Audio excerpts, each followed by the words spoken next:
महर्षि, वो विराट कोहली और अनुष्का आए थे। विराज बैठ प्रसन्न हो। जी अभी ठीक। हाँ, नहीं, ठीक ही रहना चाहिए।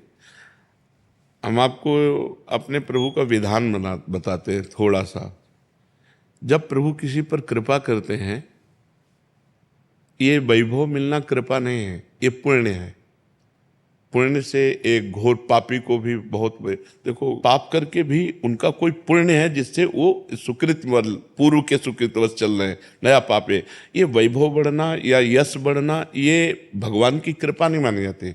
भगवान की कृपा मानी जाती है अंदर का चिंतन बदलना, जिससे आपके अनंत जन्मों के संस्कार भस्म होकर और अगला जो है वो बड़ा उत्तम होगा। अंदर के चिंतन से होता है, बाहर से कुछ नहीं होता। मात्र अंदर का चिंतन। अच्छा, अंदर का चिंतन हम लोगों का स्वभाव बन गया बहिर्मुखी। बहिर्मुखी मतलब बाहर, बाहर यश कीर्ति लाभ विजय, इससे हमको सुख मिलता है। अंदर से कोई मतलब नहीं रखता कोई विरला ही अंदर से। अब क्या होता है, भगवान जब कृपा करते हैं तो संत समागम देते हैं, फिर दूसरी जब कृपा होती तो विपरीतता देते हैं, और फिर अंदर से एक रास्ता देते हैं। ये मेरा रास्ता है, ये परम शांति का रास्ता है, ये शांति का रास्ता नहीं। भगवान वो रास्ता देते हैं और जीव को अपने पास बुला लेते हैं। बिना प्रतिकूलता के संसार का राग नष्ट नहीं होता। किसी को भी वैराग्य होता है तो संसार की प्रतिकूलता देखकर वैराग्य होता है। सब कुछ हमारे अनुकूल है तो हम आनंदित होकर उसका भोग करते हैं। जब हमारे ऊपर प्रतिकूलता आती है तब ठेस पहुंचती है कि इतना झूठा संसार, तो अंदर से भगवान रास्ता देते हैं। ये सही है। भगवान बिना प्रतिकूलता के इस संसार को छुड़ाने का कोई भी औषधि नहीं रखी। आज तक जितने बड़े महापुरुष हुए हैं, जिनका जीवन बदला है, उनको प्रतिकूलता का दर्शन करके बदला है। तो कभी प्रतिकूलता आए तो उस समय आनंदित हो कि मेरे ऊपर अब भगवान की कृपा हो रही है, कि मुझे सतमार्ग में चलने की प्रेरणा मिल रही है। अगर सतमार्ग छूटा हो, ये सब तो एक सेकंड के लिए आप विचार कीजिए। अब अपना सुधार कर लो, अपने जीवन को सत्य में ले आओ, तो अगला जो होगा वो बहुत जोर का होगा। चाहे जन्म हो तो श्रीवान कुलवान धनवान वैभव संपन्न ऐसे, और भक्ति की अनुकूलता, भक्ति की अनुकूलता। खास बात श्रीवान धनवान कुलवान नहीं, खास बात भक्ति की अनुकूलता। अगर इस जन्म में भगवत प्राप्ति नहीं हुई तो भगवान श्री कृष्ण ने गीता में कहा है कि मेरे भक्त का नाश नहीं होता। मैं कुलवान धनवान श्रीवानों के कुल में जन्म देता हूं और फिर पुनः भक्ति का माहौल देता हूं, और पूर्व का जो भजन छूटा हुआ हो वहीं से उसको। अब बिल्कुल ऐसे ही रहो जैसे रह रहे हो, बिल्कुल संसारिक बन करके रहो, लेकिन अंदर का चिंतन आपका बदल जाए। अंदर के चिंतन में आपकी यश की भावना न रह जाए, अंदर के चिंतन में आपको धन बढ़ाने की भावना न रह जाए। अंदर का चिंतन हो जाए, प्रभु बहुत जन्म व्यतीत हो गए, अब एक बार आपसे मिलना चाहती हूँ, एक बार आपसे मिलना चाहते हैं प्रभु, मुझे आप चाहिए, अब संसार नहीं। तो बात बन जाएगी, तो बात बन जाएगी। तो इसलिए आनंद पूर्वक भगवान का नाम जप करो, बिल्कुल चिंता मत करो। बाबा, क्या नाम जप से हो जाएगा? पूरा। ये हम अपने जीवन का अनुभव बताते हैं। सांख्य योग और अष्टांग योग और कर्मयोग और भक्ति योग, चारों योगों में प्रवेश रहा है। पहले हम सन्यासी रहे हैं 20 वर्ष सन्यासी रहे काशी विश्वनाथ जी।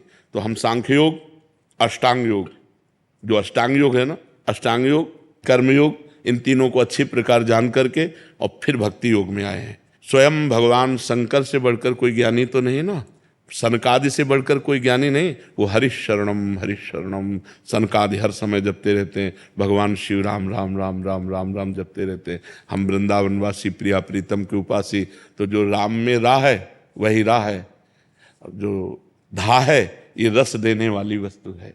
तो हम राधा राधा राधा राधा, मतलब आप ये समझो कि हमारी इतनी तार्किक बुद्धि रही, हमारी श्रद्धालु बुद्धि नहीं रही। सन्यासी की जो बुद्धि होती है वो तर्क प्रधान होती, कसौटी पर कसने पर। तो हम केवल भावुकता में राधा राधा का प्रचार नहीं कह रहे कि हमने सुना और ऐसे ग्रंथों में पढ़ा हो, ऐसे कह रहे, स्वयं स्वाद लेके कह रहे और विश्वास के साथ कह रहे कि यदि आप राधा राधा जपते हो तो इसी जन्म में भगवत प्राप्ति हो जाएगी, इसी जन्म में। जैसे किसी से कहा जाए कि तुम सत्य बोलो, मंदिर में चढ़ के बोलो, तो हम मंदिर में नहीं, हम वृंदावन में बैठे हैं। करोड़ों मंदिर इसकी समानता नहीं कर सकते, भगवान का परम धाम है। अगर राधा राधा नाम चल रहा है तो इसी जन्म में भगवत प्राप्ति हो जाएगी। हमारी आखिरी श्वास यदि राधा, तो मुझे श्री जी की प्राप्ति, भगवान की प्राप्ति हो जाएगी। इसमें कोई संशय नहीं और किसी साधनों की कोई आवश्यकता नहीं। आप केवल अंदर ही अंदर चलाइए और लिखिए। देखो, हम जो कह रहे हैं उसको समझो। बहुत अधिक नाम जपने की हमें चेष्टा नहीं करनी, कम संख्या हो लेकिन मन लगा करके हो। जैसे हम, अब देखो, आप लिखो राधा, अपने दिमाग में लिखो, खुले नेत्र लिखो या बाहर बाहर देखो, दिखाई दे रहा है राधा लिखा हुआ। वही कान में सुनो राधा, वही अंदर उठाओ राधा। ये तीनों का एकाकार हो जाए तो ये करोड़ों नाम जप के बराबर है। देखो, जैसे हम बोला राधा, ऐसे हम 1000 राधा नाम बोले तो हम बोला राधा, ये उपांशु है, इसे उपांशु कहते हैं। राधा राधा राधा राधा 1000 बार, ये उपांशु हुआ।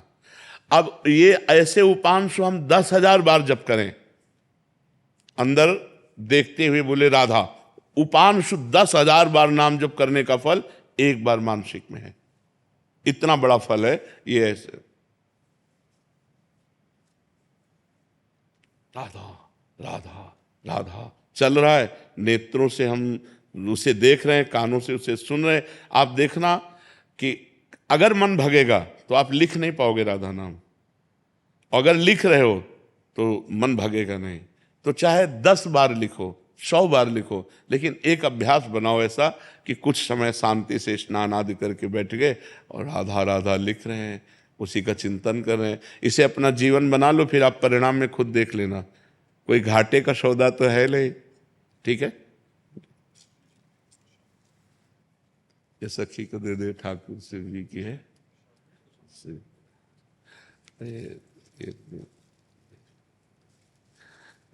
खूब आनंदित रहो, नाम जप करते रहो, प्रसन्न।